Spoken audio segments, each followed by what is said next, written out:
So this is day 4 of taking phenylpiracetam instead of taking Adderall. And there's this thing I noticed that as the phenylpiracetam starts kicking in, I start feeling like, I've been taking sleep minerals with it, which has really been helping, but I start feeling like headache and nausea.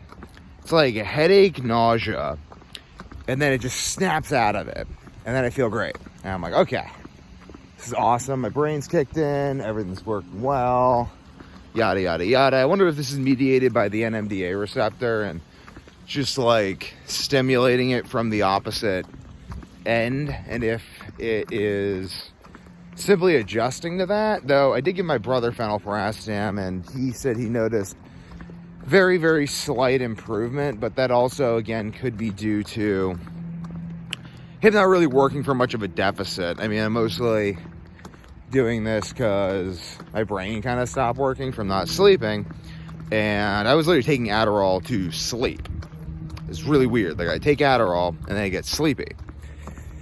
Just like, this is a pain in the butt. I don't like having tolerance to the point of needing this thing to be sleepy, and thus I decided to go off of that and go on to phenylpiracetam and piracetam, taking both of them at the same time because I like the stack. Piracetam I find is more of a calming effect, whereas phenylpiracetam is just very stimulating, but I like that. I like the stimulating nature of phenylpiracetam because I'm not really viewing it as like, oh, I want to be on this stimulant, but more so using this stimulant therapeutically for specific end goals. Like, I don't feel like I'm on it all the time. I'm not really on it all the time. I just take 2 doses of phenylpiracetam a day, but it stimulates my brain into a mode of self-perpetuating activity that is highly beneficial and very much not the rut that everyone seems to associate with the so-called withdrawal symptoms of amphetamine. Kind of crazy, but basically think that those withdrawal symptoms are, I mean, a lot of this is just metabolism. Low brain metabolism from not walking, not eating the way you should. Maybe you need to be in ketosis, maybe you need to fast, maybe you need to reset your gut microbiome by fasting, consuming probiotic foods, starving out all of the bacteria. Again, bacteria, RNA driven, like your mitochondria, starving out all of the RNA driven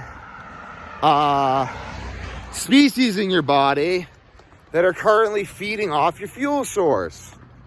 Kind of talking to you, Gordon Ryan, if you're watching this.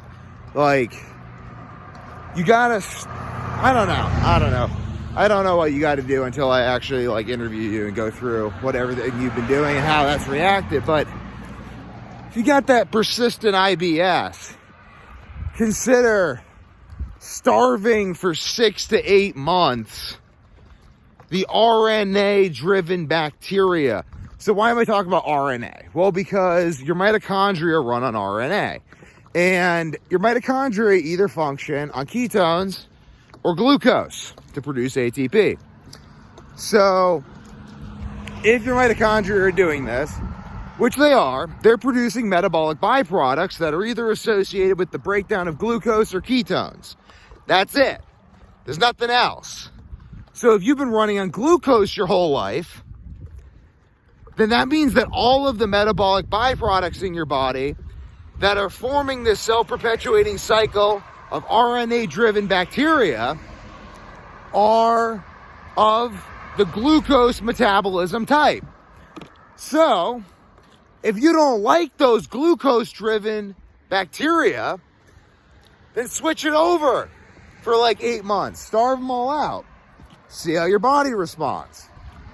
I'm not telling you how your body's going to respond, but see how it responds. It's a very good idea. So people aren't doing this stuff, and they're also not supplementing properly. They're just not doing anything properly. So then they're like, well, I feel bad, so the solution must be that I need more of this drug. And it generally isn't that. Like that's, just drop my water. That's generally not the solution. I've found from almost a decade of health coaching and over a decade of experimenting and researching this stuff on my own.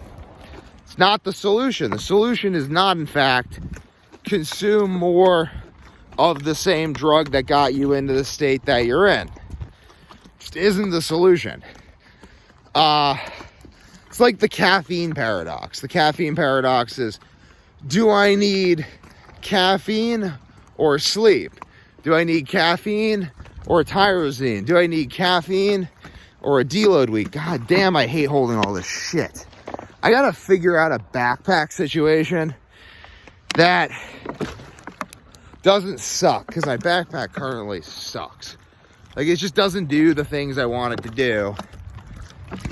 Like a fanny pack, like this is honestly miserable filming while holding all this stuff. So I'm just gonna end the video here. But the lesson is this particular water bottle. It's plastic. It's just some fucking plastic bullshit. But basically, you want to get creative with these things. You want to say, okay, I keep on taking more Adderall and it's not really doing anything for me. Why isn't it doing anything for me? What receptors are involved? What metabolic processes are involved? How does hydration play into this? How does breathing play into this? How does sleep play into this? How does what I'm eating play into this? What are the chemical constituents of the foods I'm eating? These are all useful thought processes that will lead you to developing systems and behaviors that will make you feel better and perform better. If you like that kind of stuff, subscribe for more.